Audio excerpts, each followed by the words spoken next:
Hi there, and welcome to another week of Manga Monday. Last week we reviewed Vinland Saga. If you haven't seen that review, go see it. It's a great series, and I'm trying to sell it the best that I can, but I am no salesman.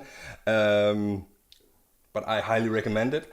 It was the first manga that I read, and I have to say, after reading that and then trying out a different manga series, I was afraid that I had just, struck gold, found the best one and started with that, and it would just be a slippery slope downhill from there. But let's see what we end up figuring out.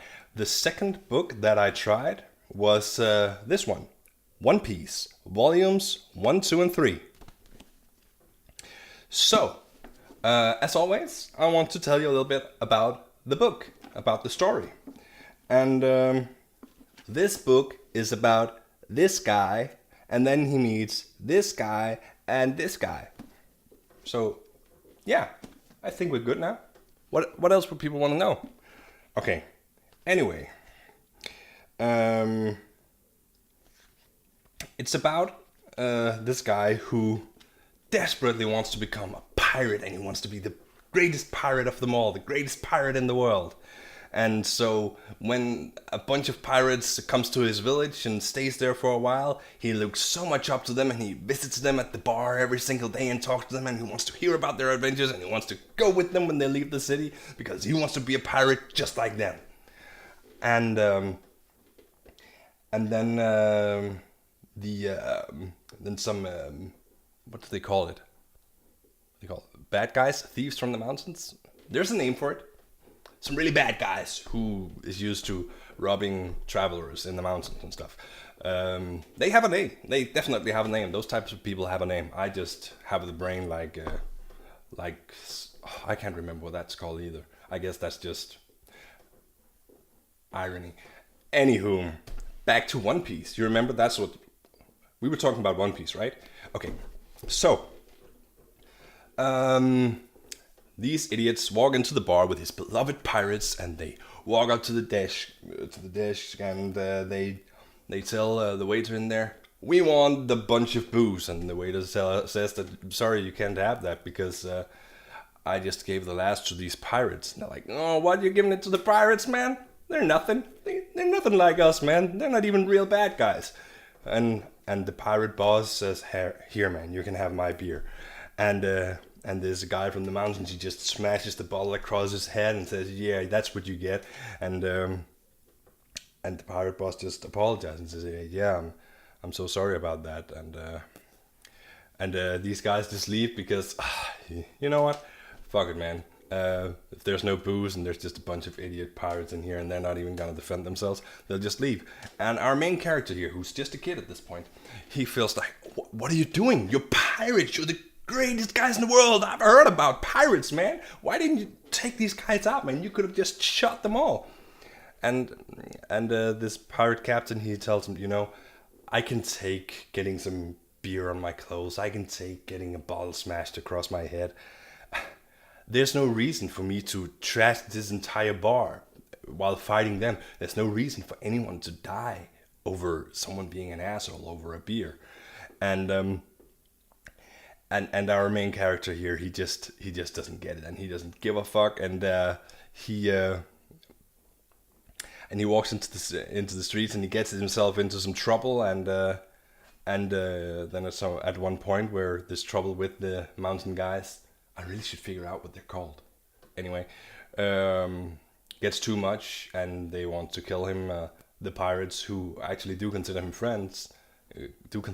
a friend, come back and help him out, obviously, and they fight off these mountain guys because obviously they are much stronger than him. And finally, our main character here sees that they weren't kidding. They could definitely take them out. There was just a good reason that they didn't want people to die. They didn't want people to get hurt. They didn't want everything to get destroyed. They wanted to avoid the fight because that was the right thing to do. Perhaps then he's not old enough to become a pirate. Perhaps he is telling him to wait until he's old enough for a good reason. So the captain gives him his straw hat and tells him to give it back to him when he becomes the greatest pirate in the world. So So he actually stays in his city, our main character. He waits there for a couple of years until he feels like he is ready to now go on his journey. He is grown up enough that he can set sails in a little rowing boat and go from there and see if he can become the greatest pirate in the whole world. Now, there is one more thing to say about the story of One Piece. One thing that really caught me by surprise that no one had mentioned. And again, I mean, I don't feel like you're spoiling a series when you're talking about things from the first volume because most manga just, as far as I know by now, just sets up the whole story that'll run for years and years in the first volume. So to me, whatever is in the first volume is free game. But if you don't want any spoilers, perhaps you should pause and mute the video for a little while. Our main character has eaten the forbidden gum fruit. That means that he cannot swim, but he can stretch. I mean, think like Mr. Fantastic stretch. Like if you shoot a cannon into his belly, it'll just give. And then the cannonball will bounce right off him. He can stretch to become as long as he basically wants. I mean, he climbs walls like that by just stretching and grabbing them and jumping over them. He can do some crazy things with his stretching. And so that means that technically our main character is superpowered. I did not know that. There are other superpowered people in this book, but it's not like generally everyone is superpowered.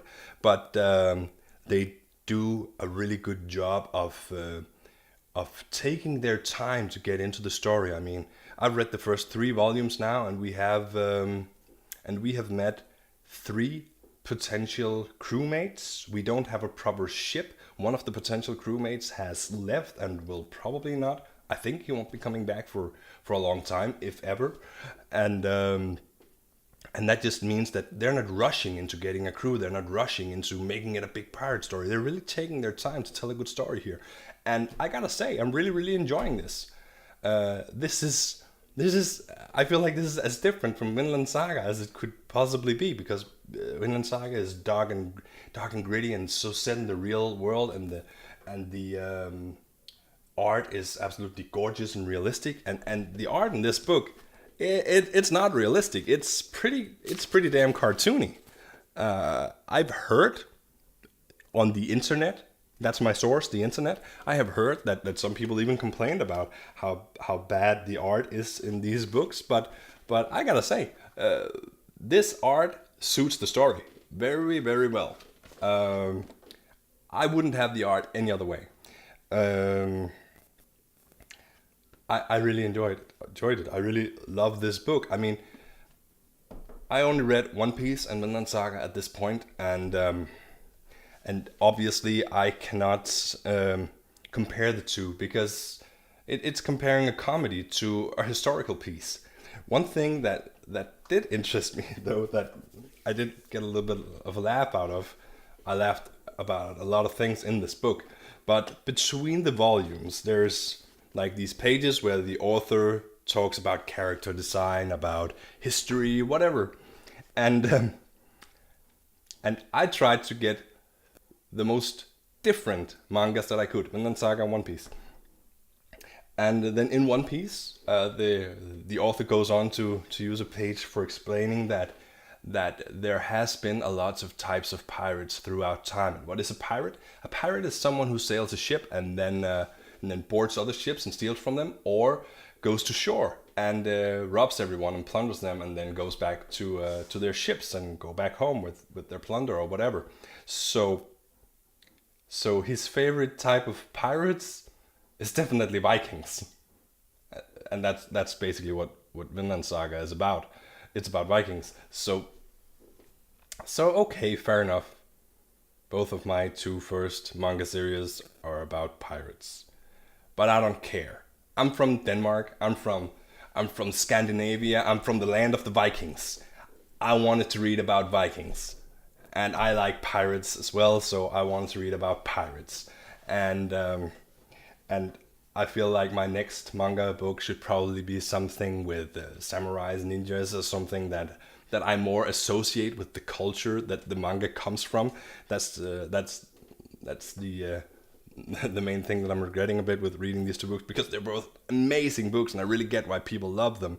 But I really wanted to get into some Asian culture. I mean, learn about some Japanese culture, some Chinese culture, some Indian culture, by reading some of the stories that come from those countries, and that's not what I'm getting from these books. So I'll probably be looking for those kinds of titles when I want to expand my horizon, as you'll see next week. So blood and gore. How much is there? Not a lot. It's fine. This is completely okay for children to read. It really is. Tits and sex and stuff like that. I haven't come across anything that's too much. About gore, I mean, there's stuff like this, but I would say this is as bad as it gets. He's being sliced in the side here, and there's some blood flowing. That's as bad as it gets. As far as I remember, no nudity or otherwise inappropriate sexual content, so I would have absolutely no problem sharing this story with my daughter as soon as she becomes old enough for me to read to her. She's only 9 months old right now, but I'm looking forward to sharing One Piece with her. I really am. It's a great adventure. So where would I rate it?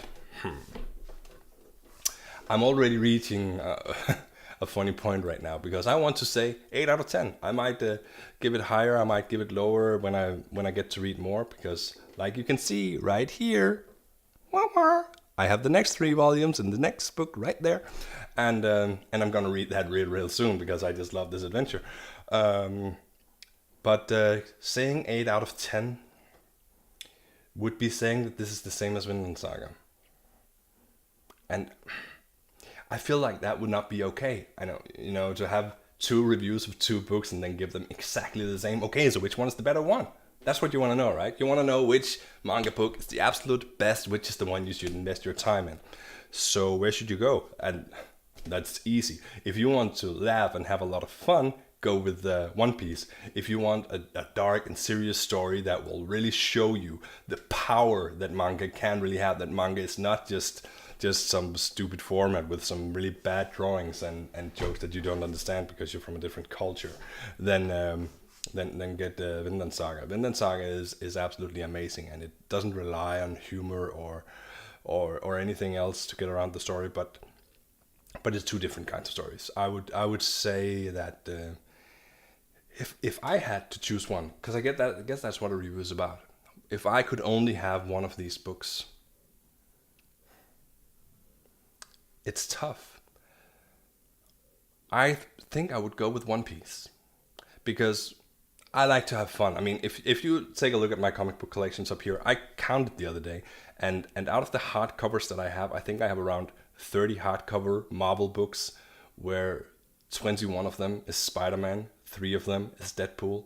So I like the funny characters. I like to have fun. I really do. But I still do feel like Planet Hulk gives me something that I couldn't get from a funny series.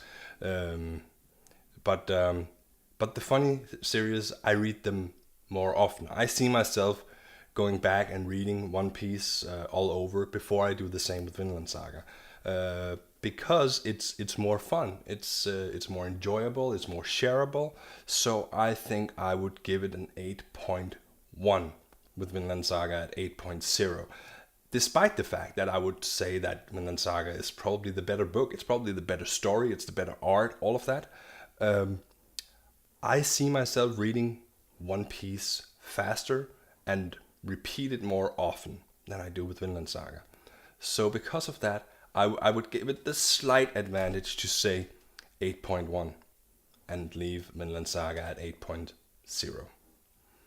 So yeah, that's been my review of One Piece. I think I got around to all the things that I wanted to say about it, and I hope you try it out. It's really great. By the way, there's an anime of Vinland Saga, not of Vinland Saga. There's an anime of One Piece. There is no anime for Vinland Saga. So if you like watching anime, you can try that. I haven't seen it, but I've heard great things. I hear that it's a very good adaptation, and is just as good as the book. So perhaps you might want to try that. I'm not super much into anime, But that could change just as my being into manga changed just a couple of weeks ago.